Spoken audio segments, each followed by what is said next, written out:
السلام علیکم، کیسے ہیں آپ سب؟ بالکل ٹھیک ہوں گے، یقین ہے مجھے اس بات کا۔ آج ہم سفال گر کی ایپیسوڈ نمبر 8 سنیں گے اور پڑھیں گے بھی۔ یہ ناول لکھا ہے بشرا سعید نے۔ بھور سمے سے بارش ہو رہی تھی۔ نرم پھواریں جن کے دھرتی کو چھونے کی آہٹیں سکوت کو توڑ نہ پاتی تھیں۔ مشک فام رانی رات اپنی مہاڑ منڈل سے اتر کر آئی تھی اور اس کی قبا بارش کی بوندوں سے بھیگ کر بوجھل اچھلی تھی۔ اس بارش میں اکتا دینے والا تواتر تھا۔ جاڑے کی بارش کسی بن بیاہی لڑکی جیسی ہوتی ہے جس کی بیاہ کی عمر نکلی جاتی ہو اور بر نہ ملتا ہو۔ ہر آہن نم آنکھوں والی اندر ہی اندر بس گھولتی ہو، نہ کھل کر برسے کہ جل تھل ہو جائے، نہ تھمنے کا نام ہی لے۔ برآمدے کی دیوار پر سجے گلجاموں میں جلتے برقی کمکموں کی روشنی میں پھوئیاں دم بھر جھلملاتیں اور زمین کو چوم کر کیچڑ میں مل جاتیں۔ بادل سے کیچڑ بننے کا سفر بس ایک لمحے کا تھا۔ پرنیا سے زیادہ بہتر یہ کون سمجھ سکتا تھا؟ اس نے گیلی سیلی شال سے خود کو ڈھانپ کر کپکپی روکنے کی کوشش کی تھی۔ سردی اور بڑھی تھی، کپکپاہٹ میں کچھ اور اضافہ ہوا تھا۔ ہوا برفانی قاشوں سے بنی انگلیوں سے اس کا تن ٹٹولتی تھی۔ اندر بڑے کمرے کے کھلے ہوئے دروازے سے افغان مغنی کی پرسوز آواز اس کے کانوں میں اتر رہی تھی۔ گرامو فون کے بھونپوں سے فارسی غزل کے اشعار نرد کے ساتھ پھوٹ رہے تھے۔ یقیناً وہ ریکارڈر گونی بجا رہا تھا۔ وہ فارسی شاعری تو کیا، کوئی بھی آواز سننے کے قابل نہیں تھا۔ وہ ماں کے پیٹ سے بہرا تھا اور جیسا پیدائشی بہروں کے ساتھ ہوتا ہے وہ گنگا بھی تھا۔ اسے بس گرامو فون کی چکراتی ہوئی سوئی بھلی لگتی تھی اور سوئی کے چکروں کے ساتھ گھومتا ہوا خوش ہوتا تھا۔ وہ پرنیا سے 2 برس چھوٹا تھا، لیکن اس کا دماغ کسی 7 سالہ بچے کی شعوری منزل پر پہنچ کر تھم گیا تھا۔ فارسی اور اردو غزلوں کے وینائل ریکارڈ پرنیا اور آئزک کی مشترکہ پسند کا شاخسانہ تھے۔ خبرم رسید امشب کے نگار خواہی آمد، سرمن فدائے راہے کے سوار خواہی آمد۔ گندھرب فراق کے درد میں ڈوبا ہوا گا رہا تھا۔ جعفری کے پار برآمدے کے آخری کونے میں لگے ہوئے دروازے کے پیچھے اس وقت کیا ہو رہا تھا وہ سوچنا نہیں چاہتی تھی، پر اس کے چاہنے سے کیا فرق پڑتا تھا؟ وینس شاید داؤد کی منت کر رہی ہوگی، اس کے سامنے گڑ گڑا رہی ہوگی، اس کو راضی کرنے کے لیے واسطے دیتی ہوگی۔ جو کچھ اس نے تھوڑی دیر قبل وینس کو بتایا تھا، اسے سننے کے بعد کوئی بھی ماں یہی کر سکتی تھی۔ وہ خود داؤد سمیت دنیا کے کسی بھی ایسے آدمی کے پیروں میں گر کر ناک رگڑ سکتی تھی جو اس شادی کو روکنے پر اختیار رکھتا ہو۔ وینس بھی ناک ہی رگڑ رہی ہوگی، بس وہ کسی بھی حال میں اس شادی کو کروانا چاہتی تھی۔ اس کے پیروں کی انگلیاں سردی اور تھکن سے اکڑ کر درد کرنے لگی تھیں۔ برآمدے کے ستون کا سہارا لے کر اس نے خود کو کھڑے رہنے پر مجبور کیا کیونکہ بیٹھنا اسے زیادہ ذلت آمیز لگ رہا تھا۔ قدموں کی چاپ برآمدے کے فرش پر گونجنے لگی۔ وینس داؤد کے کمرے سے نکل کر اس کے پاس آ رہی تھی۔ اس کا سامنا کیسے کرنا چاہیے تھا؟ سر اٹھا کر یا گردن جھکا کر؟ بعض باتوں کو کہنے کے لیے کوئی بھی انداز اپنایا جائے وہ ایک جیسی ہی شرمناک رہتی ہے۔ گرامو فون بین کر رہا تھا۔ بلم رسیدہ جانم تو بیا کے زندہ مانم، پس ازاں کے من نہ مانم، بچہ کار خواہی آمد۔ اسے اپنی پسلیوں میں ٹیسیں پھیلتی محسوس ہوئیں۔ برآمدے کی آخری سلوں پر گرتے قطرے اچھل کر بکھر رہے تھے۔ خود کو گیلا ہونے سے بچانے کے لیے وہ ستون کے ساتھ گھوم کر چھینٹوں کی دسترس سے ذرا دور ہو گئی۔ قدموں کی آہٹ اس کے قریب آ کر رک گئی تھی۔ اس نے فرش کی بادامی پھریلی سلوں پر کھلی چپلوں میں 2 گدگدے گورے پیروں کو دیکھا۔ وینس کبھی بھی جرابیں اور گرم جوتے نہیں پہنتی تھی، اس کے پاؤں جلنے لگتے تھے۔ دائیں پیر کے ٹخنے کے نزدیک زخم کا موہوم سا نشان تھا۔ چپل کی تنی سے ہلدی کے ذرات چمٹے تھے جو شاید باورچی خانے میں کام کرتے ہوئے گرے ہوں گے۔ گلجاموں کے کانچ سے پھوٹنے والی روشنی تیز تھی اور ہر منظر کو وضاحت سے دکھاتی تھی۔ وہ ان پیروں پر سر رکھ کر انہیں چومنا چاہتی تھی، پر اس خواہش پر عمل کرنا ممکن نہ تھا۔ پرنیا، میں سمجھی تھی تم نے داؤد کو اپنی شادی کا بتا دیا ہے۔ کہیں اس کے سامنے میرے منہ سے نکل جاتا تو کیا ہوتا؟ اسے بس تمہارے اس مسلمان لڑکے سے ملنے جلنے کی خبر ہے۔ وہ اس بات کو بھولنے پر آمادہ ہے۔ وہ شادی کے بعد تمہیں تانا نہیں دے گا۔ وہ سمجھتا ہے تم بیوقوف ہو۔ وینس کی امید اب تک نہ ٹوٹی تھی۔ وہ اب بھی راستہ ڈھونڈنے کی کوشش کر رہی تھی۔ وہ بھول جائے گا، میں نہیں بھول سکتی۔ میرا نکاح ہوا ہے، میں اس کی بیوی ہوں، میرا شوہر آ رہا ہے، وہ آنے ہی والا ہے۔ یار من بیا، یار من بیا۔ مغنی کے دل کی رگیں اور گلے کی رگیں باہم مل گئی تھیں۔ اس کے الحان میں اس کا دل دھڑکتا تھا۔ تم مسیحی ہو، وہ یسوع کا دشمن ہے، تمہارا اس سے نکاح کیسے ہو سکتا ہے؟ اس بات کی کوئی اہمیت نہیں، اس بات سے زیادہ کوئی بات اہم نہیں۔ تمہاری شادی میں 2 دن رہ گئے ہیں پرنیا، مجھے چوراہے میں بٹھا کر میرے سر میں جوتے مار لو، پر میرے ساتھ یہ نہ کرو۔ میں نے کون سی برائی کی تمہارے ساتھ جس کا تم بدلہ لے رہی ہو؟ وینس کا گلا بیٹھا ہوا تھا، اسے بولنے میں دقت ہو رہی تھی۔ اگر اس میں مزید رونے کی ہمت ہوتی تو وہ اب بھی اس کے سامنے روتی، مگر شاید وہ تھک چکی تھی۔ پرنیا خاموش رہی اور اسی طرح سر جھکائے ہوئے مڑ کر چلنے لگی۔ قدم اٹھانے پر اسے احساس ہوا کہ پیروں کے ساتھ اس کی پنڈلیاں بھی اکڑ گئی تھیں۔ وینس اس کے پیچھے آتے ہوئے منت بھرے لہجے میں اسے سمجھا رہی تھی۔ جب کبھی لوگ فقیروں کا دست سوال جھٹک دیتے ہیں تو فقیر اسی طرح پیچھا کر کے فریادیں دہراتے ہیں۔ کسی کے سن لینے کے خوف سے وہ سرگوشیوں میں گھگیاتی تھی۔ یار من بیا، یار من بیا۔ گراموفون کی آواز وینس کی آواز پر غالب تھی۔ اپنے کمرے میں آ کر اس نے الماری کھولی اور نچلے خانے میں رکھے بیگ کی زپ کھول کر کچھ چیزیں نکالیں۔ شدت گریہ سے سرخ آنکھوں والی بھکارن وینس دروازے کے ساتھ جلتی انگیٹھی کے قریب کھڑی اسے بے بسی سے دیکھ رہی تھی۔ میری بات کیوں نہیں سنتی ہو؟ مجھ سے بولا نہیں جا رہا، شاید مجھے بخار ہو رہا ہے، میرے گلے میں درد ہے۔ بھکارن نے کشکول پھیلا کر التجا کی۔ اس نے بیگ سے نکالے ہوئے کاغذ کے پرزے لا کر وینس کے ہاتھ میں دے دیے۔ کچھ دیر اس کی چندیائی ہوئی نظریں ان پر گڑی رہیں اور پھر اس نے ان سب کو جلتی ہوئی انگیٹھی میں پھینک دیا۔ وہ پولرائڈ کیمرے سے کھینچی ہوئی ان کی شادی کی تصاویر تھیں۔ ایک لمحے میں کاغذ نے آگ پکڑ لی تھی۔ پرنیا کو امید نہیں تھی وہ ایسا کرے گی۔ وہ اپنی جگہ سے ہل نہیں سکی تھی۔ پھٹی پھٹی آنکھوں سے جلتی تصویروں کو دیکھتے ہوئے اس کے ہونٹوں میں ذرا سی جنبش ہوئی۔ آپ نے انہیں جلا دیا؟ یہ کیا کر دیا؟ انہیں جلانا ہی بہتر تھا۔ ابھی کچھ نہیں بگڑا، کوئی نہیں جانتا کہ تم نے کیا کیا ہے۔ میں کسی کو پتہ نہیں لگنے دوں گی، ہر ثبوت کو نیست کر دوں گی۔ اس کی جو بھی نشانی ہے وہ مجھے دو، میں اسے جلا کر ختم کر دیتی ہوں۔ اس کی ہر شے جلا دو۔ یہ آنکھیں بھی اس کی ہیں، انہیں بھی جلا دو۔ یہ ہونٹ اس کے ہیں، انہیں بھی جلا دوں۔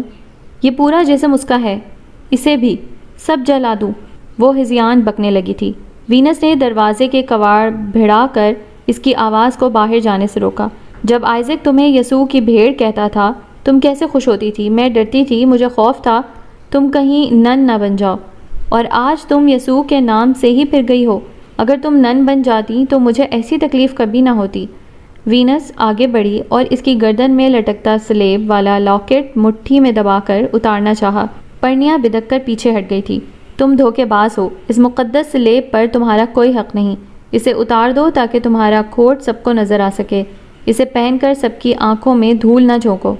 شاید ہی کسی گالی میں اس سے بڑھ کر چوٹ پہنچانے کی صلاحیت ہوگی۔ پرنیا کے دل کو کسی نے پاؤں تلے کچل دیا تھا۔ میں نے تم پر کبھی سختی نہیں کی، کبھی ہاتھ نہیں اٹھایا۔ گونی کی شکل میں خدا نے مجھے جو محرومی دی، میں اس کا مداوع تمہاری ذات سے کرتی رہی۔ مجھے نہیں یاد پڑتا میں نے تمہاری کبھی کوئی خواہش رد کی ہو۔ میں کوئی احسان نہیں جتا رہی، صرف تمہیں سمجھا رہی ہوں کہ اب میں تم پر سختی کروں گی۔ ہاتھ اٹھانا پڑا تو ہاتھ بھی اٹھاؤں گی، تمہاری جان لینا پڑی تو ایسا بھی کروں گی۔ وہ تھکے ہوئے انداز میں دروازے کے پاس فرش پر بیٹھ گئی۔ اس نے بازوؤں کو گھٹنوں کے گرد لپیٹ لیا تھا۔ پرنیا کی نظریں انگیٹھی کی راکھ پر جمی تھیں۔ بہت دیر تک چپ چاپ بیٹھے رہنے کے بعد وینس بولی، اچھا سنو، تمہیں اپنے باپ پر ذرا ترس نہیں آیا؟ تم نے ایک بار بھی نہیں سوچا کہ وہ مر رہا ہے؟ بس ایسے ہی پوچھ رہی ہوں۔ تم جواب نہیں دینا چاہتی تو کوئی بات نہیں۔ پرنیا کی ٹانگیں تھکن سے شل تھیں اور وہ سوچ رہی تھی کہ اسے کھڑے رہنا چاہیے یا کرسی پر بیٹھ جائے۔ شاید کرسی پر بیٹھنا عجیب لگے گا، اسے بھی وینس کی طرح فرش پر بیٹھ جانا چاہیے۔ وہ کھڑی رہی، اسی طرح سر گرائے ہوئے، اسی طرح نظریں نیچے کیے ہوئے۔ مرتے ہوئے لوگوں پر بیگانے بھی رحم کھاتے ہیں، وہ تو تمہارا اپنا باپ ہے۔ تمہیں رحم نہیں آیا پرنیا؟ ہاں، نہیں آیا ہوگا۔ وینس نے آہستگی سے سر ہلایا۔ اولاد کا دل اور طرح کا ہوتا ہے۔ گونی جب کبھی غصے میں آتا ہے تو مجھ پر تھوک دیتا ہے یا میرے منہ پر تماچے مارتا ہے۔ میں سمجھتی تھی وہ نا سمجھ ہے، لیکن نا سمجھ تو میں ہوں، وہ تو بس اولاد ہے۔ اچھا تم سو جاؤ، صبح بہت سارے کام ہیں، وقت جانے کیا ہو گیا ہے۔ انگیٹھی جل رہی ہے تو کھڑکی کھلی رہنے دینا۔ وہ دیوار کا آسرا لے کر اٹھی اور اس کے پاس آتے ہوئے کندھوں سے پکڑ کر اسے بستر کی طرف لے گئی۔ اسے لٹا کر کمبل اڑاتے ہوئے وینس نے اس کے چہرے پر ہاتھ پھیرا تھا۔ تمہارے ابو کئی راتوں سے کہہ رہے ہیں کہ میں سوؤں گا نہیں، میں سو گیا تو میری موت آ کر مجھے دبوچ لے گی۔ وہ بڑی ڈراؤنی ہے، آنکھیں بند کرتے ہی مجھے نظر آتی ہے، سن کر میرا دل بیٹھ جاتا ہے۔ میں سوچتی تھی موت کے بھیانک جبڑے ہوں گے، انگارہ آنکھیں ہوں گی، کانٹے دار جھاڑیوں سے پنجے ہوں گے، عجیب عجیب صورتیں مجھے رات بھر ڈراتی رہتی تھیں۔ مجھے آج پتہ چلا ہے کہ میں بیجا ڈرتی رہی۔ تم تو بڑی خوبصورت ہو، آئزک کی موت اتنی خوبصورت ہوگی، میرے گمان میں نہیں تھا۔ اس نے اپنے ہاتھ پر ایک قطرہ گرتے ہوئے محسوس کیا۔ کمبل اس کے کندھوں تک لپیٹ کر وینس بستر سے دور ہو گئی تھی۔ وہ وینس کو پورا سچ نہیں بتا سکی تھی۔ کئی بار اس کی زبان پر آ کر دم توڑ گئی تھی۔ وہ حاملہ تھی۔ رات کے آخری پہر اس نے گھر چھوڑا تو بارش تب بھی برس رہی تھی۔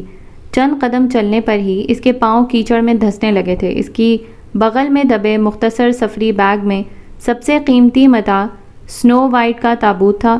اب اسے اپنی کہانی میں اس تابوت کا مقام سمجھ میں آیا تھا۔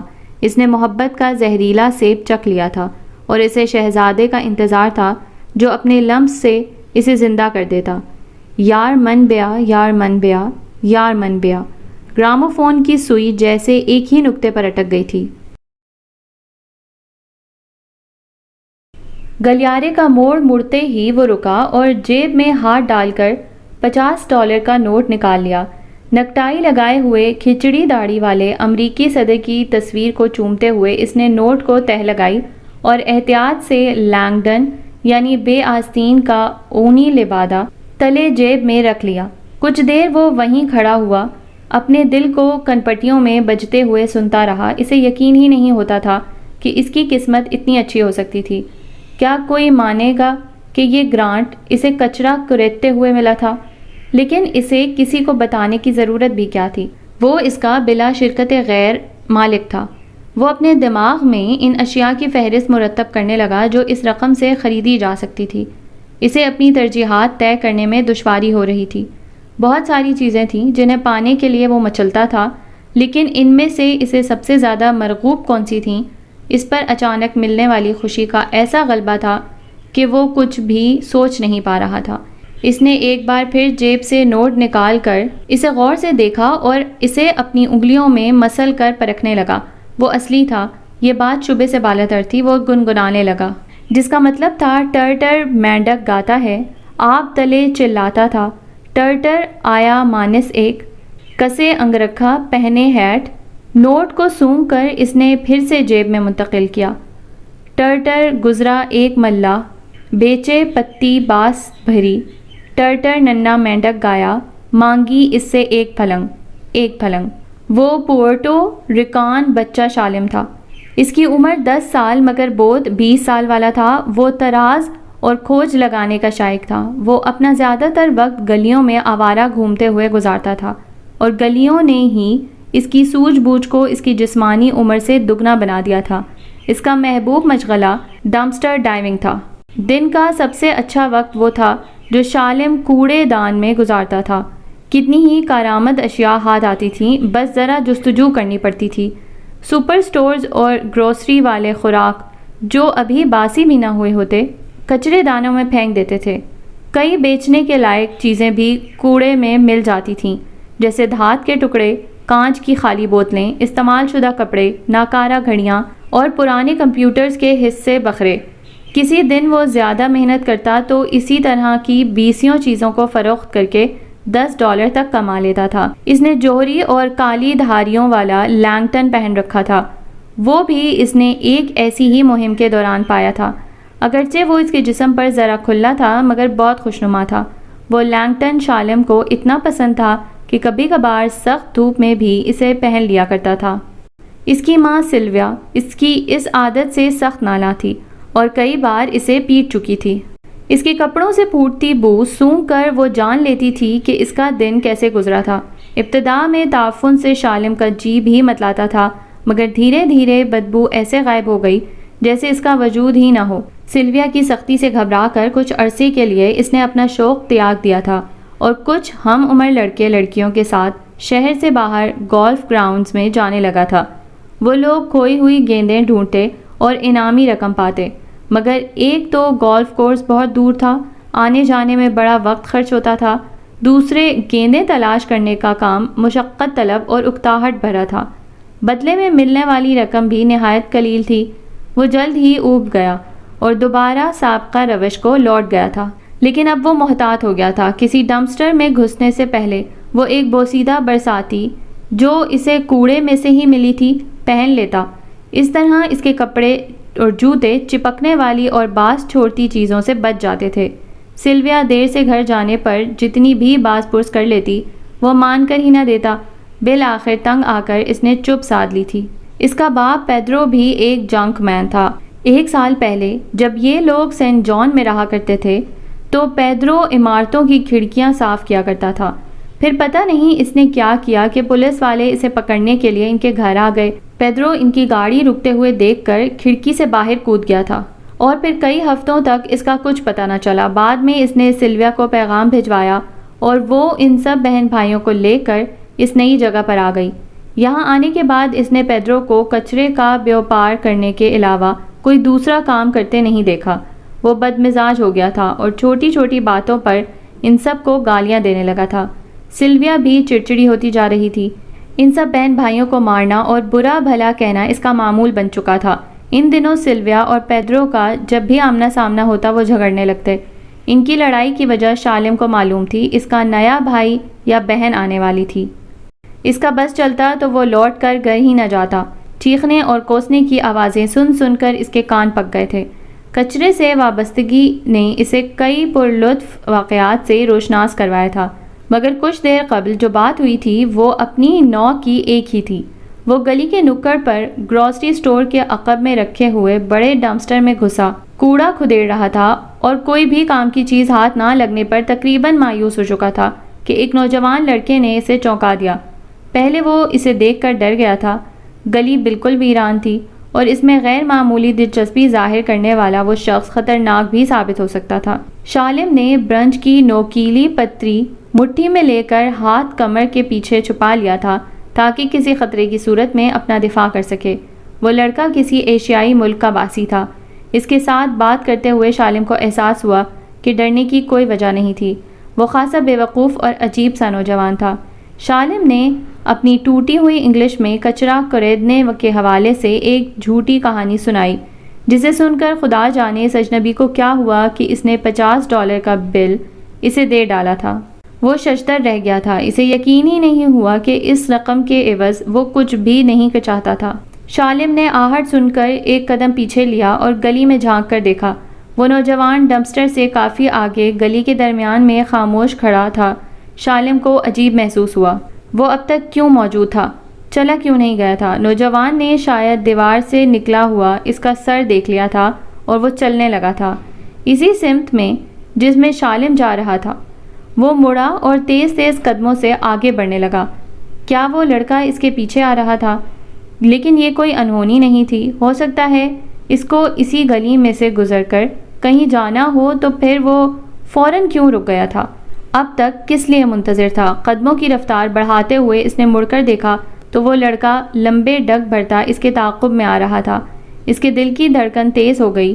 اس کا جی چاہا کہ بھاگنے لگے، مگر وہ خود کو ڈرا ہوا ظاہر نہیں کرنا چاہتا تھا۔ شالم رکو!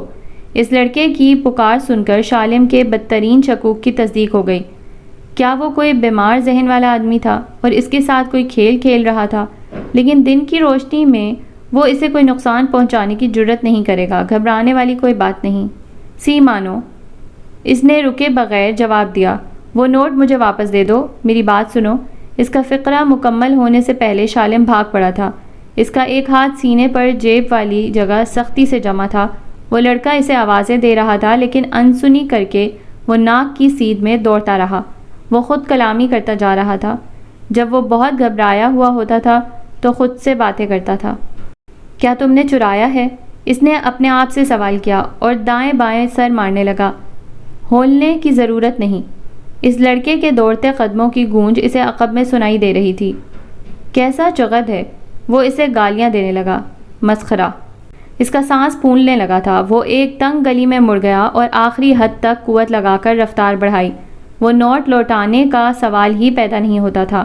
اگر وہ واہیات آدمی اسے کوئی بھی بیہودہ کرتب دکھانے کی کوشش کر رہا تھا تو اسے مایوسی ہونے والی تھی۔ شالم کے بارے میں اندازہ لگانے میں اسے غلطی ہوئی تھی۔ وہ کوئی ترنے والا نہیں تھا۔ اس لڑکے نے اب تک اس کا پیچھا نہیں چھوڑا تھا اور وہ زور زور سے کچھ بول رہا تھا، لیکن شالم اس کی آواز پر کان ہی نہ دھرتا تھا۔ موڑ کاٹ کر وہ باہر آیا تو سامنے 2 گلیاں تھیں۔ یوں تو وہ علاقہ اس کا دیکھا بھالا تھا، لیکن رہائشی علاقوں کی ان گلیوں کے بارے میں اس کی معلومات ناقص تھی۔ وہ ایک پل کے لیے ہچکچاہٹ کا شکار ہوا اور پھر نزدیک نظر آنے والی گلی میں گھس گیا۔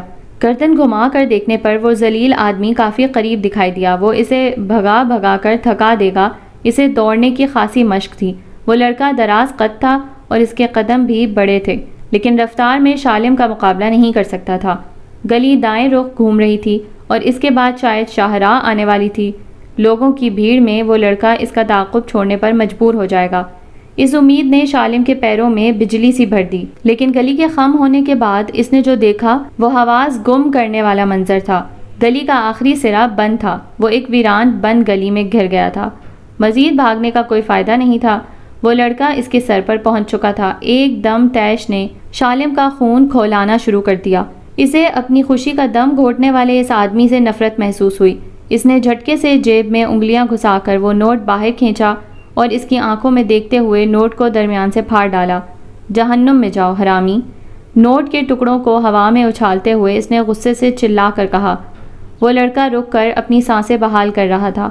گلی سے باہر نکلنے کے لیے شالم کو اس کے قریب سے گزر کر جانا تھا۔ اس کے سوا کوئی صورت نہ تھی۔ وہ شخص اس کے ساتھ کیا سلوک کرنے والا تھا؟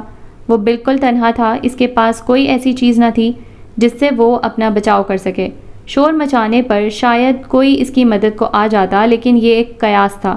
بے قابو تنفس کے دوران وہ ہکلایا، پیلٹن سی، یعنی مجھے افسوس ہے۔ حکیم بیگم نے گندھی ہوئی مٹی کا لوتھڑا چاک پر رکھا اور مزمل کو بھاگ کر بھیڑ کے قریب جاتے دیکھا۔ اس کے ہاتھ میں ادھ جلی موٹی چھری تھی جو اس نے بجھے ہوئے چولہے میں سے نکالی تھی۔ اس کی ماں ساتھ والے گاؤں میں ہونے والی ایک شادی کی تقریب میں شریک ہونے گئی تھی اور مزمل اپنی عمر کے تقاضوں کے مطابق کمروں اور صحن میں ننگے پاؤں بھاگتا پھر رہا تھا۔ اس نے چھری اپنے سر کے اوپر اٹھائی اور پوری قوت سے بیٹھ کر جوگالی کرتے ہوئے بھیڑ کی پیٹھ پر ماری۔ بھیڑ بدک کر اٹھی اور کھونٹے سے دور جانے کے لیے بے چین ہو گئی۔ چھپر تلے بیٹھی حکیم بیگم نے دہانی دی، نہ وے پتر نہ، بھیڑ نو نہ مار، تیری میری طرح اس چیوی جان ہے، تیری مار نال اس کو پیڑ ہوتی ہے، کھیڑا چھڑ دے، نہ ستا بیچاری نو، میرے کول آ کے بیٹھ، میں تجھے مٹی دے دیوے بنا کے دوں، شامی ان میں سروں دا تیل پا کے مسید دی کند تے بال کے رکھیں گے، بالکل کوڈی ٹانے ورگے جگمگ کریں گے، یہ سوٹی چھٹ دے۔ مزمل اس کے بہلاووں میں نہ آیا اور چھری کو پہلے سے زیادہ بلند اٹھا کر بھیڑ کی پچھلی ٹانگوں پر ضرب لگائی۔ ہائے وہ پتر اینج نہ کیتا کر، پیر نال کرلا اٹھی ہے بھیڑ، میں تجھے نبی پاک دی گل سناتی ہوں، جیڑے ایک اٹھ بارے ہے، اس دا مالک ظالم تھا۔ مزمل نے ذرا دیر کو اپنا مشغلہ ترک کیا۔ ہمارے گھر میں اٹھ کیوں نہیں ہے؟ وہ کوٹھے جتنا اونچا ہوتا ہے، وہ دریک کے سارے پتے کھا جائے گا۔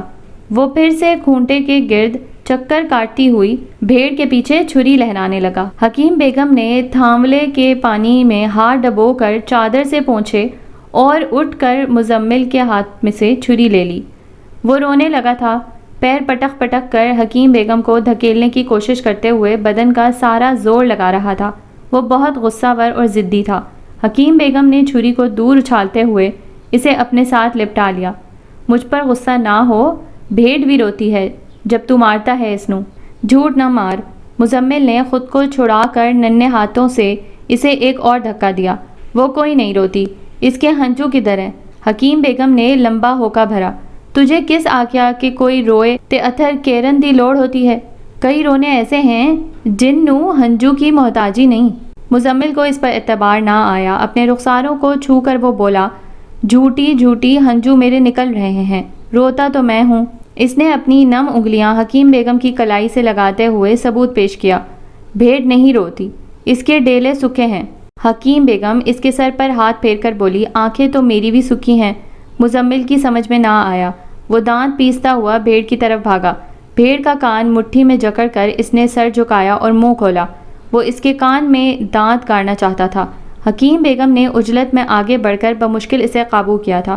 وہ اب حکیم بیگم کی کلائی پر کاٹنے کے لیے مچلنے لگا۔ کھنڈ تے سودے، لیلن دی جتیاں تے سکے ٹکران دے مل، میٹھے لچھے کھا لو۔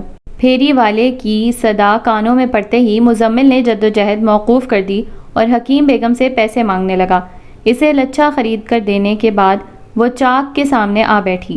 کچھ دیر تو امن رہا، پھر مزمل نے کبوتروں کی دھابلی پر دھاوا بول دیا۔ سفید مکھیارے کبوتر کو دونوں ہاتھوں میں سختی سے دبوچے وہ ایک پاؤں پر اچھلتے ہوئے منہ سے بے معنی آوازیں نکالنے لگا۔ حکیم بیگم کی التجاؤں کو جب اس نے قابل غور نہ جانا تو اسے دوبارہ اٹھ کر آنا پڑا۔ میرا کڈ سونا پتر ہے، کبوتر دا سا نہ بند ہو جائے، ملکڑی جند ہے، گھر ماٹ ٹٹ جائے گا، کھر واہت نہ لا بیبا۔ حکیم بیگم چند گھڑی کے تعاقب سے ہانپنے لگی تھی۔ اسے آمنہ کی نومولود بیٹی کا خیال آیا۔ آمنہ کے ہاں بیٹی کی پیدائش قبل از وقت ہوئی تھی اور بچی سخت بیمار تھی۔ اس کے پیدا ہوتے ہی ڈاکٹروں نے اسے شیشے کے ڈبے میں بند کر کے رکھ دیا تھا۔ وہ تو اس کبوتر سے بھی زیادہ نازک تھی۔ میرے اللہ، اس تو سختی ٹال دے، اس نو حیاتی دے میرے مالک، تیرا فضل چاہیدا ہے۔ وہ زیر لب دعا مانگنے لگی۔ مزمل کو دروازے کی طرف بھاگتے دیکھ کر وہ حد الوسع تیزی سے اس کے تعاقب میں گئی۔ جب تک وہ کبوتر کو آزاد کروانے میں کامیاب ہو سکی، اس کا سانس دھونکنی کی طرح چلنے لگا۔ مزمل کا دھیان بٹانے کو وہ کہنے لگی، چل میں تیرے نال کھیڑتی ہوں، میں تیری دھون چے گل چندڑا باندھ کے، تیرے پیروں میں پامپی پوا کے تجھے بابو بنا دیتی ہوں۔ پھر تو انگریزی بولنا تے مجھ پہ روب ڈال کے کہنا، ان پڑھ بڈھی عورت، تجھے شہر والا کوئی سلیقہ نہیں، میں لاہور سے آیا ہوں، میں ہوں بابو جنٹل مین۔ یہ بڑا سوادی کھیڈ ہے۔ مزمل کو یہ تجویز دلچسپ لگی تھی۔ اس نے چند لمحے سوچنے کے بعد آمادگی ظاہر کر دی تھی۔ حکیم بیگم نے شنگرفی کناری والا بڑا سفید رومال مزمل کے گلے میں لپیٹ کر مخصوص ڈھب کی گانٹھ دی اور کالے بوٹ اس کے پیروں میں پہناتے ہوئے بولی، گل چنڈڑے نال پورا شہر دا باؤ لگ رہا ہے۔ میرا عمر بھی ایسا ہی سونا لگتا تھا جد وہ نکا بال تھا، تے اے والا کھیڈ اس نو بڑا پسند تھا، پر ہن وہ بال نہیں رہا۔ کوئی بھی کھیڈ اس کو جہاز چڑھن تو ہٹا نہیں سکتا۔ اس کے دل کو کسی نے کھارے پانی والے کنویں میں ڈبو دیا۔ اس کی آواز گلے میں گھٹ کر رہ گئی۔ اسے خبر تھی کہ عمر دل سے امریکہ جانا نہیں چاہتا تھا، وہ بس یہاں سے دور بھاگ رہا تھا۔ وہ لوٹ کر کب آئے گا؟ اس کے جانے سے پہلے ہی حکیم بیگم نے اس کے واپس آنے کا انتظار شروع کر دیا تھا۔ جے او مڑ کے نہ آیا، جی میں آمنہ تے یوسف نے اتھے ہی وسوں کر لی ہے، جے میرا عمر بھی اس بگانے ملک دا ہو گیا تے میں رہا، مجھے حوصلہ دے، میں بڑی کمزور ہوں، تھڑ دلی ہوں، میرے دل نو طاقت دے۔ چاک گھوم رہا تھا۔ حکیم بیگم نڈولا بنانے کے ارادے سے ہاتھوں کو حرکت دینے لگی۔ مزمل چھپر کی اتلی تلے ٹہل ٹہل کر کسی اسکول ماسٹر کی طرح اسے بے مفہوم باتیں سمجھا رہا تھا، اور جواباً وہ یوں سر ہلاتی جا رہی تھی جیسے سمجھ آ رہی ہو سب۔ وہ شہادت کی انگلی اور انگوٹھے کے بیچ مٹی کی پتلی دیوار کو اوپر اور باہر کی سمت پھیلا رہی تھی۔ پھر اس نے مزمل کو رومال گردن سے نکال کر پھینکتے ہوئے دیکھا۔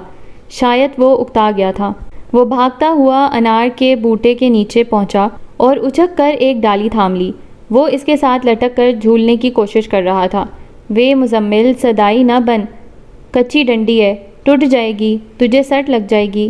نہ میرا سونا شہری باؤ، آ مجھ سے وہ سبق سن لے جو تو نے پڑھا ہے۔ مزمل کو پچکارتے ہوئے اس کی توجہ تقسیم ہو گئی تھی۔ اسے پتہ بھی نہ چلا کب اس نے برتن کی کگر پر انگوٹھے رکھے اور دونوں ہاتھوں کی چاروں انگلیوں کو ملا کر اندر کی جانب دبا دیا۔ جب اس کا دھیان چاک پر لوٹا تو ایک ٹیڑھے کنارے والی بدوضع کلسی اس کے سامنے تھی۔ وہ بے یقینی سے اپنے ہاتھوں کو گھورنے لگی۔ وہ تو نڈولا بنا رہی تھی، پھر یہ مٹیا کیسے بن گئی؟ اس کی نیت تو کچھ اور تھی۔ جو اس نے بنانا چاہا تھا وہ کیوں نہیں بنا تھا؟ وہ بے ہنر تھی مگر بے دھیان تو نہ بنتی۔ اس نے سوچا کہ مزمل کی بھاگ دوڑ سے اس کا ذہن ہٹا تھا، اسی لیے یہ چوک ہوئی تھی۔ لیکن پھر اس نے یہ خیال جھٹک دیا، کسی اور کو الزام دینے سے اس کا قصور کم نہیں ہوتا تھا۔ میرے اللہ، میری ہر تقصیر نو معاف کر دے۔ مجھ پہ پکڑ نہ کر، میرے سب قصوراں تے درگزر کر۔ آپا کی سرگرمی سے عمر نے یہی اخذ کیا تھا کہ وہ کہیں جا رہی تھی۔ اس کی بے چینی اور دبا دبا جوش گواہ تھا، اور وہ کوئی وقت ضائع کیے بنا کہیں روانہ ہونے کا ارادہ رکھتی تھی، اور شاید یہ ارادہ اچانک ہی باندھا گیا تھا۔ رات کے کھانے پر اور صبح کے ناشتے کے دوران بھی آپا نے اس قسم کا کوئی اشارہ نہ دیا تھا۔ 10 منٹ قبل اسے ایک فون موصول ہوا تھا، جسے سن کر اس کے اندر ایک توانائی سی بھر گئی تھی، اور وہ عجلت میں اپنے کام نمٹانے کی کوشش کر رہی تھی۔ عمر نے ناشتے میں استعمال ہونے والے برتن دھوئے، صحن میں جھاڑو دی، اور اپنے اندھلے کپڑے سرف کے محلول میں بھگو کر رکھنے کے بعد کمرے کے دروازے کے قریب کرسی بچھا کر اخبار پڑھنے لگا۔ وہ منتظر تھا کہ آپا اسے اپنی منزل کے بارے میں بتائے گی، اچانک جانے کی وجہ بیان کرے گی، اور شاید اسے بھی ساتھ چلنے کو کہے گی، لیکن یہ آخری بات قرین از قیاس نہ لگتی تھی۔ اگر وہ اسے ساتھ لے جانے کا ارادہ رکھتی تو اب تک اسے تیار ہونے کی ہدایت دے چکی ہوتی۔ اس کی عجلت زدہ حرکات سے صاف ظاہر تھا کہ وہ ایک لمحہ بھی ضائع نہیں کرنا چاہتی تھی۔ عمر نے 2-4 بار اسے مخاطب کرنے کی کوشش بھی کی تھی، مگر وہ اتنی مگن تھی کہ ہاں، اچھا، نہیں جیسے یک لفظی جوابوں سے اسے زیادہ کچھ نہ بولی، اور شاید وہ کہیں دور جا رہی تھی۔ اسے پرانے سفری بیگ پر سے گرد جھاڑتے اور گیلے کپڑے سے صاف کرتے دیکھ کر ایسا ہی تاثر ملتا تھا۔ عمر نے اخبار تہہ کر کے قریب پڑی تپائی پر پھینکا اور پیروں کو چپلوں سے نکالتے ہوئے ٹانگیں پھیلا کر انگڑائی لی۔ اسے بے چینی محسوس ہو رہی تھی۔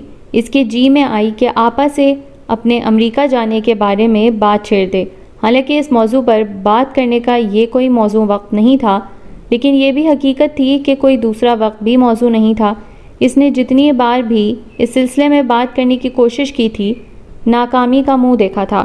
آپا کسی اور بات یا کسی اچانک یاد آ جانے والے کام کا آسرا لے کر اس موضوع سے کنی کترا جاتی تھی۔ اس نے اتنا بھی نہ پوچھا تھا کہ عمر کا ویزا کتنی مدت کا تھا۔ اسے امید نہیں تھی کہ آپا کو اس معاملے میں کوئی دلچسپی تھی، مگر جانے کیوں وہ اس کی رائے جاننا چاہتا تھا، چاہے وہ مخالفت ہی کرتی یا ناراضی کا اظہار کرتی کہ اسے یہ فیصلہ کرنے سے پہلے مشورہ تو کرنا چاہیے تھا۔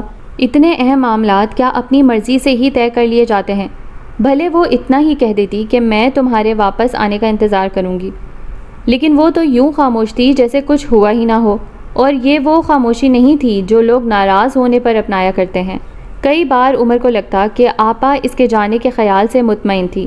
شاید وہ بیجی کے گھر سے اسے لے کر آنے کے فیصلے پر پچھتاوے کا شکار تھی، اور اپنی زبان سے اسے واپس جانے کا کہہ نہیں پاتی تھی۔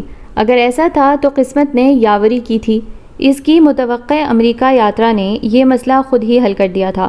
بھلے آپا کی رائے اور محسوسات عمر کے ارادوں پر کوئی اثر نہ رکھتے ہوں، لیکن وہ حیران تھا کہ وہ آپا کی زبان سے اظہار سننے کا اس قدر خواہش مند کیوں تھا۔ آپا، اس نے گلا کھنکھارتے ہوئے کہا، میرے امریکہ جانے کے تمام انتظامات مکمل ہو گئے ہیں۔ اچھا تو؟ کیسا لاتعلق انداز تھا۔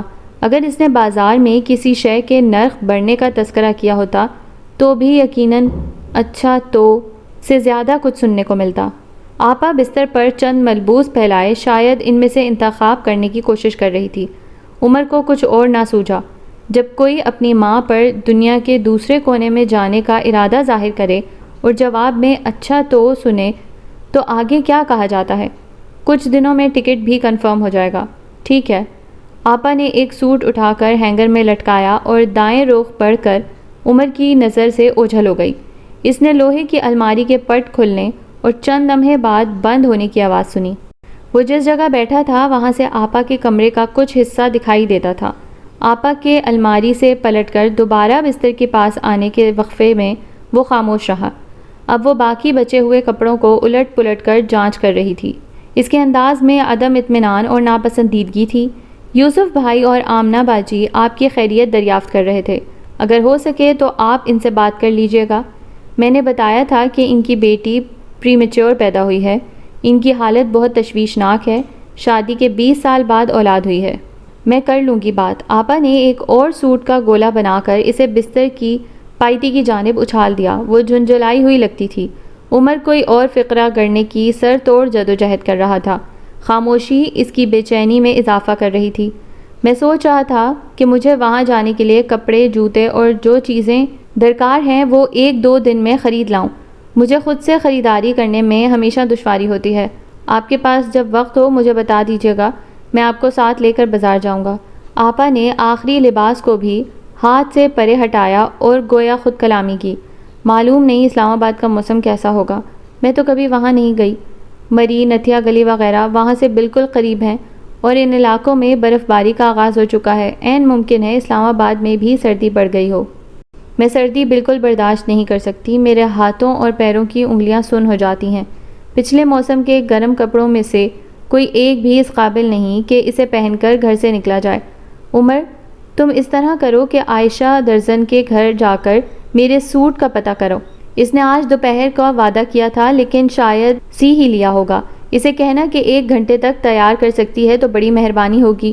تم نے اس کا گھر تو دیکھ رکھا ہے نا؟ ساتھ والی گلی میں ہے، دروازے کے سامنے بجلی کا کھمبا لگا ہے۔ اگر نہ ملے تو کسی سے پوچھ لینا، جلدی چلے جاؤ۔ عمر کرسی سے اٹھ گیا لیکن اس کے قدم وہیں جمے رہے۔ آپ اسلام آباد جا رہی ہیں؟ ہاں، بس کل رات یا زیادہ سے زیادہ پرسوں صبح تک واپس آ جاؤں گی۔ لیکن آپ اکیلی کیوں جا رہی ہیں؟ میں فارغ ہوں، میں بھی آپ کے ساتھ چلتا ہوں۔ میں نے کب کہا میں اکیلی جا رہی ہوں؟ تو شوکت صاحب کے ساتھ جاؤں گی۔ عمر کی پیٹھ پر کسی نے خاردار کواڑ پٹخا تھا، جسم کو کاٹتی ہوئی جلن اس کے روم روم میں بھر گئی تھی۔ کس سلسلے میں؟ اس نے اتنی اونچی آواز میں پوچھنے کا ارادہ ہرگز نہیں کیا تھا۔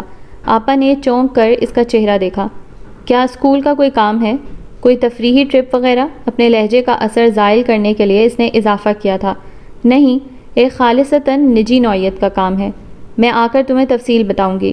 اسے لگا کہ ایسا کہتے ہوئے آپا مسکرائی تھی۔ ابھی بالکل وقت نہیں ہے، شوکت صاحب پہنچنے ہی والے ہوں گے۔ تم عائشہ کی طرف چلے جاؤ، پیلے چوبارے والا مکان ہے اور دروازے پر بڑی سی تختی لگی ہے عزم الحق اجی کے نام کی، اور سلائی کے پیسے بھی لیتے جاؤ۔ عمر اپنی جگہ سے ایک قدم نہیں سرکا۔ آپ اور شوکت صاحب اکیلے جا رہے ہیں؟ اس بار آپا کی مسکراہٹ واضح تھی۔ جب ہم دونوں اکٹھے جا رہے ہیں تو اکیلے کیسے ہوئے؟ وہ مذاق بھی کر سکتی تھی۔ عمر کو پہلی مرتبہ معلوم ہوا تھا۔ میں یہاں اکیلا کیا کروں گا؟ میں بھی آپ کے ساتھ چلتا ہوں۔ نہیں، تم ساتھ نہیں جاؤ گے۔ میں کب لمبی مدت کے لیے جا رہی ہوں، صرف 1 رات کی ہی تو بات ہے۔ آپا کا انداز قطعیت بھرا تھا۔ تم اب چلے بھی جاؤ، وہ عائشہ کہیں گھر سے نہ نکل جائے۔ اور تمہارا کیا خیال ہے؟ کیا مجھے سویٹر اور دستانے ساتھ لے جانے چاہیے؟ کیا خبر وہاں ٹھنڈ زیادہ ہو؟ مجھے سردی سے نفرت ہے۔ بھیگے پنکھوں والے راج ہنس جیسا دن تھا، اجلا سفید اور سلاسا۔ رات بھر مینا کا جھمکا لگا رہا تھا۔ صبح کے قریب آسمان سے بادلوں کے آخری ٹکڑے تک غائب ہو گئے تھے اور نتھرا نیلا آسمان کسی تازہ دھلے ہوئے پارچے کی مانند پھیلا تھا۔ یہ بارش جاڑے کے آغاز کا پیغام ثابت ہوئی تھی۔ ایک رات میں ہی موسم کے تیور بدل گئے تھے۔ خنک ہوا کا جھونکا عمر کے تن سے لپٹ کر گزرا تو اسے احساس ہوا کہ وہ آدھی آستینوں والی قمیض موسم کے نئے چلن کے لیے موزوں نہیں رہی تھی۔ اس نے اپنے ماتھے اور پپوٹوں پر انگلیاں پھیرائیں۔ اسے اپنی جلد غیر معمولی حد تک گرم لگی تھی۔ اسے بخار ہو رہا تھا۔ حلق کی کڑواہٹ اور سردی کا بڑھا ہوا احساس اس بات کی نشاندہی کرتے تھے۔ وہ کسل مندی سے اٹھ کر آپا کے کمرے میں آیا اور ٹی وی ٹرالی کی دراز میں رکھی ہوئی چھوٹی ڈائری نکال کر وہ نمبر ڈھونڈنے لگا جو آپا جاتے ہوئے کسی ورق پر لکھ گئی تھی۔ نصرت چودھری نام کے نیچے اسلام آباد کے ڈائلنگ کوڈ کے ساتھ لکھا ہوا نمبر اسے تھوڑی سی تلاش کے بعد مل گیا تھا۔ وہ شوکت صاحب کے بھائی کی رہائش گاہ کا ٹیلی فون نمبر تھا جو آپارہ ٹاؤن میں واقع تھی۔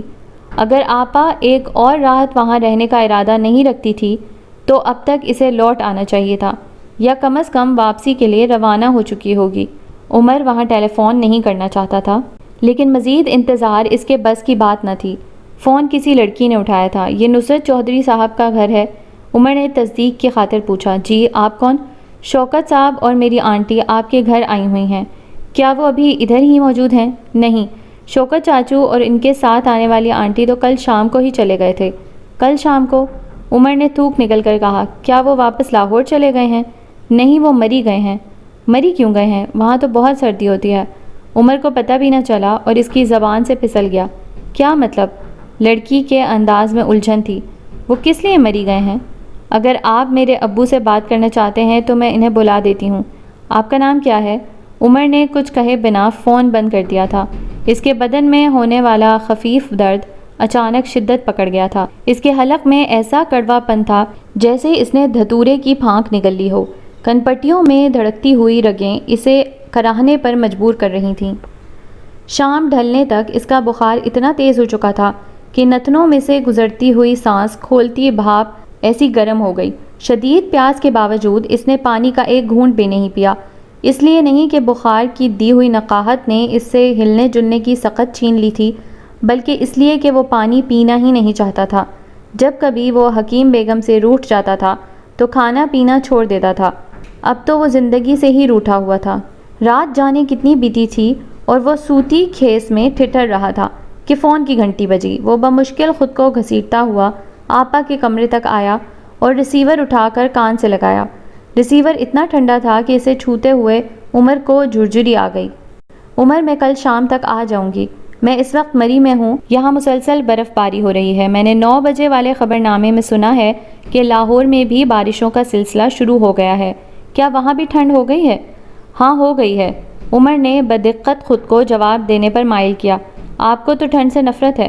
اگر آپا نے سنا تھا تو بھی اس نے کوئی تبصرہ نہیں کیا تھا۔ مجھے تمہاری فکر ہو رہی ہے، سردیوں کا کوئی بھی بستر ابھی تک نہیں نکالا۔ مجھے کیا خبر تھی کہ ایک ہی دن میں موسم یکدم تبدیل ہو جائے گا۔ اچھا، تم ایسا کرو کہ اسٹور میں پیٹی کے اوپر جو بڑا ٹرنک پڑا ہے اس میں ایک گرم چادر رکھی ہے، تم وہ نکال لو۔ ٹرنک کے تالے کی چابی سلائی مشین کے گلے میں ہوگی۔ آپا نے کوئی بھی جواب لیے بنا رابطہ منقطع کر دیا تھا۔ میں سردی بالکل برداشت نہیں کر سکتی، میرے ہاتھوں اور پیروں کی انگلیاں سن ہو جاتی ہیں۔ آپا کی آواز ملگجے اندھیرے میں کسی بھٹکے ہوئے پرندے کی مانند پھڑپھڑا رہی تھی۔ جب اسے سردی سے نفرت تھی تو وہ برف باری کے دوران مری کیسے چلی گئی؟ وہ تو سویٹر اور دستانے بھی ساتھ نہیں لے گئی تھی۔ پھر ایسی ٹھنڈ کو برداشت کرنے کی ہمت اس کے اندر کہاں سے آ گئی؟ کھلے دروازے سے آتی سرد ہوا نے عمر کے نقاہت زدہ جھلستے ہوئے بدن میں پھریری دوڑا دی۔ وہ اتنی بری طرح کانپ رہا تھا کہ اسے سیدھا کھڑا ہونے میں دشواری ہو رہی تھی۔ اس کی پسلیوں میں ہونے والے درد کی شدت بڑھتی جا رہی تھی۔ سردی اور پیاس سے مزید مزاحم ہونا اس کے بس کی بات نہ رہی تھی۔ وہ باورچی خانے میں آیا اور نل کھول کر پانی کا گھونٹ بھرا۔ اسے لگا کسی نے اس کی چھاتی میں لوہے کی سلاخ سے ضرب لگائی ہو۔ اس نے نل کے نیچے سے منہ ہٹا کر سینے پر ہاتھ رکھ لیا۔ پگھلی ہوئی برف جیسے پانی نے اس کی سانس الٹا دی تھی۔ کچھ دیر وہ یوں ہی کھڑا ہاتھ سے سینے کو مسلتا رہا، پھر جی کڑا کر کے بہتے ہوئے پانی پر چہرہ جھکایا۔ تمہاری ماں جب ادھر آئی تو وہ پیٹ گرانا چاہتی تھی۔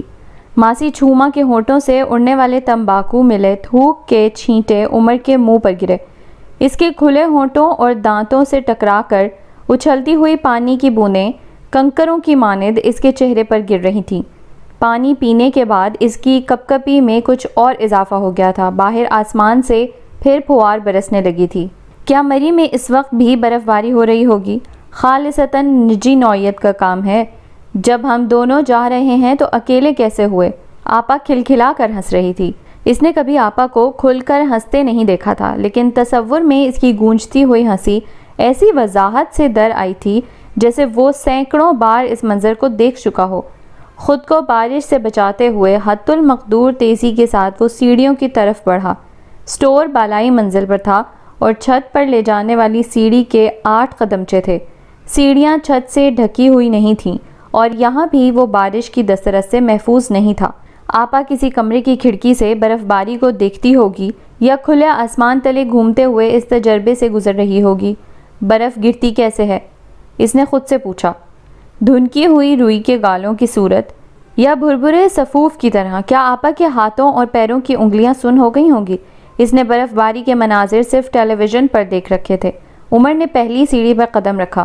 شوکت کی تو اسے دیکھ کر رال ٹپکتی ہے، گھنونا کردار ہے۔ کچھ عرصے پہلے آپا کے اسکول کے فیمیل سٹاف روم میں 2 عورتوں کے درمیان ہونے والی گفتگو جو اس نے کمرے کے کھلے دروازے کے پاس بیٹھے ہوئے سنی تھی، اسے یاد آنے لگی۔ وہ اسے بھولا ہی کب تھا؟ وہ تو بس بھرے زمبور تھے جو ہر دم اس کے کانوں میں بھنکتے تھے۔ بوندوں سے بچنے کے لیے اس نے تیزی سے اگلا قدم اٹھایا۔ شاید بارش سے بچنا اتنا ضروری نہیں تھا جتنا ان آوازوں سے بھاگنا۔ دونوں آفس میں گھسے کھڑکیاں دروازے بند کر کے گھنٹوں کیا کرتے رہتے ہیں۔ بھیڑوں کے زہریلے پروں کی تھرتھراہٹ اس کے کانوں میں گھسی جاتی تھی۔ اس نے تیسرے زینے پر پاؤں دھرا۔ مجھ سے جب ماسی حنیفہ پوچھتی ہے باجی جی صفائی ٹھیک ہوئی ہے تو میں کہتی ہوں کیا خاک ٹھیک ہوئی ہے، گند سے تو اسکول بھرا پڑا ہے۔ چوتھا زینہ اس کے پاؤں تلے آ گیا۔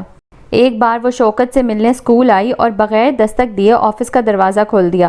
جانے اندر کیا دیکھا کہ الٹے قدموں لوٹ گئی۔ یہ موٹے موٹے آنسو آنکھوں سے بہتے تھے۔ اس کا پیر 5ویں سیڑھی کو چھو رہا تھا۔ میں قسم کھا کر کہتی ہوں شگفتہ نے اسی وجہ سے زہر پھانک لیا۔ عمر اتنی سی مشقت سے نڈھال ہو گیا تھا۔ اس نے منو وزنی پاؤں گھسیٹ کر چھٹے زینے پر رکھا۔ یہ حرامی ہے، اس کی ماں نے منہ کالا کیا، پر اس کا منہ تو گورا ہے۔ اس کا اسکول ماسٹر نسوار کا بیڑا گال میں دبائے گھٹی ہوئی ہنسی کے ساتھ جماعت کے سب لڑکوں کو بتا رہا تھا۔ 7ویں زینے پر پاؤں دھرے بنا اس نے آخری قدمچے پر چڑھنے کی کوشش کی۔ اسے زوردار ٹھوکر لگی تھی۔ بمشکل اس نے خود کو گرنے سے بچایا۔ ایسی عدلوں کے پیچھے کون آتا ہے؟ عاشق 4 دن دل خوش کر کے چھوڑ جاتے ہیں اور وارث ڈھونڈ لیں تو گاٹا اتار دیتے ہیں۔ ماسی چھوما کے حقے کی چلم الٹ گئی تھی اور سارے کوئلے ان پر آ گرے تھے۔ نہ چاہتے ہوئے بھی اس کے حلق سے کراہ نکل گئی۔ سٹور میں گھپ اندھیرا تھا۔ اس نے اندازے سے دیوار کو ٹٹولتے ہوئے سوئچ تلاش کر کے بلب جلایا۔ سلائی مشین پیٹی کے اوپر ٹرنک کے ساتھ ہی رکھی تھی۔ کچھ تردو کے بعد ٹرنک کی چابی دستیاب ہو گئی تھی۔ تالا کھول کر وہ گرم چادر تلاش کرنے لگا۔ وہ نئے پرانے کپڑوں کے ساتھ ایک گوشے میں ٹھوسی ہوئی مل گئی تھی۔ چادر نکالنے پر اس کی نظر ان ویڈیو کیسٹس پر پڑی جو چادر کے نیچے ہونے کی باعث پہلے پوشیدہ تھے۔ اس نے ایک کیسٹ کے ٹائٹل پر نظر دوڑائی۔ وہ ایک انگلش فلم تھی اور عنوان سے ہی ظاہر تھا کہ وہ کس نوعیت کی ہوگی۔ اس نے ایک ایک کر کے سب کیسٹس کے نام دیکھے تھے۔ ان میں سے اکثریت ایکس ریٹڈ فلموں کی تھی۔ اسے وہ دوپہر یاد آئی جب ایسی ہی ایک فلم ڈھونڈنے کی خاطر آپا شام تک لاہور کی سڑکوں پر خوار ہوتی پھری تھی۔ آنکھوں میں ہوتی جلن نمی بن کر اس کی بینائی کو دھندلا رہی تھی۔ پلکیں جھپک کر اس نے آنکھوں میں جمع ہونے والے پانی کو بہہ جانے دیا۔ ویڈیو کیسٹس ہٹاتے ہوئے اس کا ہاتھ کسی سرد اور ٹھوس دھات سے ٹکرایا۔ انگلیوں سے محسوس کرتے ہوئے عمر نے اس شے کو باہر نکال لیا۔ وہ کانچ سے بنی ہوئی ایک شش پہلو صندوقچی تھی جس میں کچھ سامان تھا۔ صندوقچی کے اوپر ایک خط کا لفافہ رکھا تھا جو صندوقچی کے ساتھ ہی اس کے ہاتھ میں آ گیا تھا۔ اس نے وہ لفافہ صندوقچی کی چھت سے علیحدہ کیا تو کانچ پر لکھے ہوئے حروف اس کی نظروں کی زد میں آ گئے۔ سنو وائٹ جو ایک بادشاہ کی بیٹی تھی۔ عمر نے بلوری ڈبہ ایک طرف رکھ دیا اور لفافے کو الٹ پلٹ کر دیکھنے لگا۔ لفافے پر ایک پتہ درج تھا اور اسے بند نہیں کیا گیا تھا۔ اس نے اندر ہاتھ ڈال کر طے شدہ کاغذ باہر کھینچ لیا۔ کاغذ کی تہیں کھول کر وہ تحریر پر نظر دوڑانے لگا۔ وہ آپا کا تحریر کردہ خط تھا، لیکن عمر کو جو امید دکھائی دی تھی کہ وہ اس کے باپ کے نام لکھا ہوگا باطل ثابت ہوئی تھی۔ خط کا مخاطب کوئی اور شخص تھا اور آپا کا اس سے گہرا ربط تھا۔ خط کا مضمون اس بات کا گواہ تھا۔ مجھے بات کس طرح شروع کرنی چاہیے؟ میں نہیں جانتی۔ اپنے مکروہ جرموں کا احوال بیان کرنے کے لیے مناسب الفاظ کے چناؤ میں تھوڑی بہت دقت ہونا تو قدرتی سی بات ہے۔ میں تم سے یا کسی اور سے معافی نہیں مانگوں گی۔ معافی میرا علاج ہرگز نہیں ہے۔ میرا مرض جس نوعیت کا ہے اس میں دھتکار، گالیوں اور بد دعاؤں سے ہی راحت ملتی ہے۔ اگر تمہارے پاس کچھ وقت ہو تو میرے لیے بد دعا کرنا، مجھے ہر اس برے نام سے پکارنا جو تمہارے علم میں ہو اور میری ماں سے کہنا وہ بھی ایسا ہی کرے۔ اگر تمہیں یہ جان کر کچھ تسکین محسوس ہو تو میں بتا دیتی ہوں کہ جس شخص کے لیے میں نے تم لوگوں کے ساتھ یہ سلوک کیا تھا اس نے میرے منہ پر تھوک دیا۔ نہیں، تھوکا نہیں تھا، مجھے ایسا لگا تھا کہ میرے منہ پر تھوکا گیا ہے۔ مجھے لمحہ بھر بھی اس کا ساتھ نہیں ملا۔ مجھے یہ تو معلوم ہو گیا تھا کہ میرا باپ مر چکا ہے۔ ظاہر ہے میں ہی تو اس کی موت ہوں۔ مجھے کیوں معلوم نہیں ہوگا؟ جس رات میں نے گھر چھوڑا شاید مجھے لکھنا چاہیے کہ گھر سے بھاگی، لیکن میں ابھی تک اپنے لیے ہمدردی رکھتی ہوں۔ کیا کروں، برے لفظ خود سے جوڑتے ہوئے شرم آتی ہے۔ تم میری اس ریاکاری کو برداشت کرنے کی کوشش کرنا۔ ہاں تو اس رات میں اپنے ہاتھوں سے اپنے باپ کا گلا گھونٹ کر نکلی تھی۔ پھر بھی تصدیق کی خاطر میں کچھ عرصے بعد اپنے محلے میں گئی تھی اور میں منہ چھپا کر گئی تھی۔ کیا تم سمجھتے ہو کہ میری شکل اب بھی اس لائق ہے کہ وہ کسی کو دکھائی جا سکے؟ تم ہمیشہ کہتے تھے کہ میں بڑی خوبصورت ہوں۔ میرے آنکھیں ایسی ہیں، میرے ہونٹ ویسے ہیں، میری رنگت، میری ناک، میرے بال، میری گردن۔ تم تعریف کرنے لگتے تو تمہیں رکنا ہی بھول جاتا تھا۔ تمہیں سن کر مجھے لگتا کہ تم مبالغہ کر رہے ہو، لیکن مجھے اچھا لگتا تھا۔ میرا دل چاہتا تھا تم بولتے ہی جاؤ، مجھے سراہتے ہی رہو۔ میں قسم کھا کر کہتی ہوں، اب آئینہ دیکھتی ہوں تو گھن آتی ہے۔ میں نے اتنا بھیانک چہرہ کبھی نہیں دیکھا۔ میں بتا رہی تھی کہ میں چہرہ ڈھانپ کر اپنے محلے میں گئی تھی۔ وہاں جا کر معلوم ہوا کہ میرا باپ سچ مچ مر گیا ہے اور میری ماں وہ گھر چھوڑ کر جا چکی ہے۔ وہ شاید دانیال ماموں کے گھر گئی ہوں گی یا پھر تایا ابو کے گاؤں، وہ جہاں بھی ہیں۔ میں کبھی ان کے سامنے نہیں آنا چاہتی۔ اگر ہو سکے تو مجھے اتنا بتا دینا کہ کیا وہ زندہ ہیں اور مجھے ڈھونڈنے کی غلطی کبھی نہ کرنا۔ گندگی دبی رہے تو اچھا ہے، اسے کریت کر نکالیں تو تعفن کے سوا کیا ملے گا۔ پہلے خط اس لیے لکھ رہی ہوں کہ فون پر ان میں سے کوئی بھی میری بات زبان سے ادا نہ ہو سکے گی۔ میں کچھ اور بھی لکھنا چاہتی ہوں، لیکن کیا، مجھے سمجھ نہیں آتا۔ ان چند سطروں کے بعد باقی ورق خالی تھا۔ ایک کونے میں لکھی ہوئی تاریخ 10 سال پہلے کی تھی۔ عمر نے کاغذ کو دوبارہ تہہ لگائی اور کچھ سوچ کر لفافے سمیت اس خط کو ٹراؤزر کی جیب میں ڈال دیا۔ پھر وہ اس کانچ کے ڈبے کی طرف متوجہ ہوا۔ اس کا ڈھکن کھولنے پر ایک مانوس بو ناک سے ٹکرائی، ایسی بو جیسی مزاروں یا قبرستانوں میں آیا کرتی ہے، باسی پھولوں کی بو جس میں مرنے والوں کی موت کا غم اور یاست رچی ہوتی ہے۔ ایک پھولا ہوا زرد لفافہ جس کی لمبائی ڈبے کی بالشت بھر طوالت سے زیادہ تھی، توڑ مروڑ کر اندر گھسیڑا گیا تھا۔ عمر نے وہ پلندہ کھینچتے ہوئے ڈبے سے جدا کیا تو اسے زرد لفافے کے نیچے ایک ریشمی پارچے میں لپٹی کچھ پتیاں اور تنکے دکھائی دیے جو چھونے پر راکھ کی طرح بکھر گئے تھے۔ جانے اور کتنی دیر وہ اس جگہ سے ہل نہ پاتا اگر باہر چھت سے آنے والی بلی کی تیز غراہٹ اسے چونکا نہ دیتی۔ شاید 2 بلیاں آپس میں لڑ رہی تھیں اور ان کے اچانک غرانے کی آواز نے عمر کو ڈرا دیا تھا۔ جسم کو لگنے والے خفیف جھٹکے کو روک نہیں پایا تھا۔ دیواروں پر سرسراتی نم ہوا کے ساتھ اسے اپنے سانس لینے کی اونچی آواز سنائی دیتی تھی۔ اس نے وہ پورنوگرافک رسالہ واپس لفافے میں ڈالا اور لفافے کو شیشے کی صندوقچی میں بند کرنے کے بعد ٹرنک میں اس کی سابقہ جگہ پر رکھ دیا۔ اس کی پسلیوں کو جیسے کسی گیلی رسی سے کس کر باندھ دیا گیا تھا۔ ہر سانس کے ساتھ درد کی ٹیس اٹھتی تھی۔ مزید کھڑے رہنا ناممکن ہو گیا تھا۔ وہ سوکھے پتے کی طرح کانپتا ہوا فرش پر بیٹھ گیا۔ کیا یہی وہ قیامت تھی جس کا اللہ نے وعدہ کیا تھا؟ ہر کسی کی اپنی اپنی قیامت ہوتی ہے۔ جب گھاس کے تنکے پر بارش کی ایک بوند گرتی ہے تو تنکے پر بیٹھی ہوئی چونٹی یہی سمجھتی ہوگی کہ کائنات فنا ہونے لگی ہے۔ وہ ایک بوند اس چونٹی کی قیامت ہوتی ہے۔ نتنوں سے پھیپھڑوں میں پہنچنے والی ہوا اسے ناکافی لگ رہی تھی۔ وہ منہ کھول کر لمبے لمبے سانس بھرنے لگا۔ اس کے پیٹ کے نچلے حصے سے کوئی بھاری بدمزہ شے اٹھی اور اس کی چھاتی میں ٹھہر گئی۔ اس شے میں درد تھا اور گھٹن۔ اس کا سانس بند ہونے لگا۔ اس نے سینے پر ہاتھ مار کر اس اٹکی ہوئی شے کو باہر نکالنے کی کوشش کی۔ وہ دردناک شے کلبلاتی ہوئی اس کے حلق کی جانب بڑھی۔ اس کا ذائقہ بے حد کڑوا تھا۔ عمر نے تھوک نکلنے کے لیے گھونٹ بھرا۔ ایسا کرتے ہوئے اسے بہت اذیت ہوئی تھی۔ اس شے نے ساری راہیں مسدود کر دی تھیں اور وہ باہر نہ آتی تھی۔ اس کے گلے میں پنجے گاڑ کر جم گئی تھی۔ اس کا نچلا جبڑا بے اختیار کانپنے لگا۔ اس کی حرکت روکنے کی خاطر عمر نے منہ بند کرنا چاہا، مگر گھٹتی ہوئی سانس نے اسے پھر سے منہ کھولنے پر مجبور کر دیا۔ تو نے مجھے پیدا ہی کیوں کیا؟ جب میرے ہونے سے اس دنیا میں کسی کو کوئی فرق نہیں پڑتا تو میرے نہ ہونے سے کیا فرق پڑ جاتا؟ جب میری ماں، اس عورت کے لیے وہ لفظ استعمال کرتے ہوئے عمر کے دل میں ایسی کراہت پیدا ہوئی کہ وہ خود بھی اس کی شدت پر حیران رہ گیا۔ جب وہ میری پیدائش سے پہلے مجھے مار ڈالنا چاہتی تھی تو نے بیجی کے دل میں یہ بات کیوں نہ ڈالی کہ وہ اس کی مرضی مان جاتی؟ تو نے میرے لیے اتنی تکلیف بھری زندگی کیوں منتخب کی؟ تیرے قہر کو بلانے کے لیے میں نے کیا کیا؟ میں نے کیا خطا کی جس پر تو اتنا ناراض ہے؟ میں نے تیری رضا کے لیے، تیری خوشی کی خاطر وہ سب کیا جو میرے بس میں تھا۔ تیری ناراضی سے بچنے کی حد المقدور کوشش کرتا رہا۔ پھر میری کس غلطی پر تو روٹھ گیا ہے؟ تو نے میرے لیے ایسی ذلت کیوں چنا؟ تو نے اس عورت کو میری ماں کا درجہ دیا جو اپنے منہ زور نفس کے ہاتھوں پاگل ہو رہی ہے اور اپنے پاگل پن میں مجھے اتنی چوٹ پہنچا رہی ہے۔ جو میری برداشت سے باہر ہے۔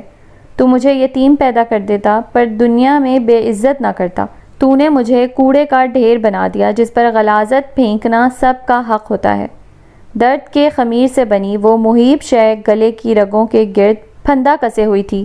سانس لینے میں دقت کے باعث اس کے تالو اور زبان میں اکڑن پیدا ہو گئی تھی۔ تیری رضا کیا ہے؟ تیری چاہت مجھے سمجھ میں کیوں نہیں آتی؟ تو مجھ سے کیا چاہتا ہے میرے اللہ؟ یہ حواس چھین لینے والا درد ہے۔ یہ مجھے یوں کاٹتا ہے جیسے کسی رستے ہوئے زخم میں کیڑے پڑ گئے ہوں۔ اس کو سہ جانے کی ہمت میں کہاں سے لاؤں؟ مجھ پر رحم کر، میں اس درد سے عاجز ہوں، مجھے نجات دے۔ اس کی آنکھوں سے آنسو ایک تواتر سے بہنے لگے۔ اس نے بازو لمبا کر کے پیٹی کے کنارے سے لٹکی ہوئی اونی چادر گھسیٹ کر خود کو اس سے ڈھانپ لیا اور وہیں فرش پر بیٹھے ہوئے آنکھیں بند کر کے گھٹنوں پر سر گرا دیا۔ کسی کے قدموں کی چاپ سے اس کی آنکھ کھلی تھی، شاید آپا واپس آ گئی تھی۔ اس نے چہرے پر سے چادر ہٹا کر دروازے کی سمت دیکھا۔ دن کی روشنی در و دیوار پر قابض ہو چکی تھی۔ اتنا وقت اس نے نیم بے ہوشی کی حالت میں گزارا تھا۔ آنے والی سسٹر سوزین تھی اور دروازے کے بیچ کھڑی آنکھوں میں حیرانی سموئے اسے دیکھ رہی تھی۔ عمر، تم کب سے یہاں ہو؟ کیا ہوا؟ تمہاری طبیعت تو ٹھیک ہے؟ تم یہاں ایسے کیوں بیٹھے ہو؟ وہ خاموش رہا اور فرش پر ہتھیلیاں جماتے ہوئے اٹھ کر اپنے کپڑوں اور چادر پر لگی گرد جھاڑنے لگا۔ اس کا جسم اب بھی دھیرے دھیرے لرز رہا تھا اور شاید سسٹر سوزین نے بھی یہ بات محسوس کر لی تھی۔ وہ تیزی سے آگے آتے ہوئے تشویش بھرے لہجے میں بولی، تمہاری آنٹی کہاں ہیں؟ میں انہی سے ملنے آئی تھی۔ دروازہ کھلا تھا اور دستک کا کوئی جواب بھی نہیں ملتا تھا، اس لیے میں پریشان ہو کر خود ہی اندر آ گئی۔ سارا گھر خالی اور سب دروازے چوپٹ دیکھ کر میرا تو سر چکرانے لگا تھا۔ مایوس ہو کر میں لوٹنے ہی والی تھی کہ مجھے سیڑھیوں کے اوپر اسٹور کا دروازہ کھلا ہوا نظر آ گیا۔ تم نے دروازہ کیوں کھلا چھوڑا بیٹا؟ یہ خطرناک ہو سکتا ہے۔ میرے پاس ایسا کیا ہے جس کے کھو جانے کا ڈر ہو؟ اس کی تلخ برپڑاہٹ پر سسٹر سوزین نے چونک کر اسے دیکھا۔ تمہاری طبیعت مجھے ٹھیک نہیں لگتی، کیسا اترا ہوا چہرہ ہے۔ نزدیک آ کر اس نے عمر کی پیشانی چھوئی اور پریشان ہو گئی۔ کتنا تیز بخار ہے تمہیں، جسم جل رہا ہے۔ تم کیوں اس طرح فرش پر بیٹھے تھے؟ کچھ بتاؤ تو صحیح۔ کوئی جاننے کے لائق بات نہیں ہے۔ کیا مطلب؟ سسٹر سوزین اسے سہارا دیتے ہوئے سیڑھیوں کی جانب لے جانے لگی۔ بس رات کو مجھے ٹھنڈ لگی تو میں گرم بستر ڈھونڈنے کی خاطر اسٹور میں آیا اور یہاں مجھے چکر آ گیا یا شاید پاؤں پھسل گیا تھا، ٹھیک سے یاد نہیں۔ اور تمہاری آنٹی کہاں ہیں؟ عمر نے کوئی جواب نہیں دیا۔ اپنے کمرے میں پہنچ کر وہ چارپائی پر لیٹ گیا اور بازو آنکھوں پر رکھ لیا۔ جاتے ہوئے یہ دروازہ بند کر کے جائیے گا، مجھے روشنی اچھی نہیں لگ رہی۔ اگر تم خود چل کر کلینک تک نہیں جا سکتے تو میں ڈاکٹر کو یہاں بلا لیتی ہوں۔ اور ناشتے میں کیا لوگے؟ جو بھی جی چاہ رہا ہو مجھے بتا دو، میں بنا دوں گی۔ عمر نے آنکھیں نہیں کھولیں اور کروٹ بدل لی۔ مجھے ڈاکٹر کی کوئی ضرورت نہیں ہے، بخار میرا کچھ بگاڑ نہیں سکتا، آپ چلی جائیں، میں ٹھیک ہوں۔ اور وہ صحیح کہہ رہا تھا، وہ بخار نہیں تھا جو اسے تکلیف پہنچا رہا تھا۔ اس کے لاکھ انکار کرنے پر بھی سسٹر سوزین ڈاکٹر کو بلا لائی تھی اور اس کے لیے ناشتہ تیار کرنے کے بعد گئی تھی۔ اس کے چلے جانے کے بعد عمر آہستگی سے اٹھا اور چارپائی سے ٹانگیں لٹکا کر بیٹھ گیا۔ کچھ دیر وہ خالی اس ذہنی کی کیفیت میں بیٹھا خلا میں گھورتا رہا اور پھر وہ سب باتیں اسے پوری شدت سے یاد آنے لگیں جنہیں بھول جانے سے بڑی راحت دنیا میں کوئی نہیں تھی۔ وہ کون سا منتر تھا جسے پھونک کر ان سب یادوں کو جلایا جا سکتا تھا؟ کاش سنسار ہونے والے کو معلوم ہوتا کہ کس اسم کو پڑھنے سے پتھر مارنے والے ہاتھ رک جائیں گے، مگر سنسار ہونے والے کی زبان میں ہلنے کی طاقت ہی کہاں ہوتی ہے۔ کچھ جذبے اس کے دل میں سیندھ لگا کر در آئے تھے، اور سیندھ لگا کر آنے والے کی نیت کبھی اچھی نہیں ہوتی۔ وہ دکھتے ہوئے سر کے ساتھ بیٹھا سوچتا رہا، پھر اٹھ کر گھر میں کچھ تلاش کرنے لگا۔ باورچی خانے میں سے ایک استعمال شدہ پلاسٹک کا گیلن مل گیا تھا۔ وہ تھکے ہوئے قدموں سے چل کر بازار گیا اور گیلن میں پیٹرول بھروا کر واپس آیا۔ اب اسے آپا کے لوٹنے کا انتظار تھا۔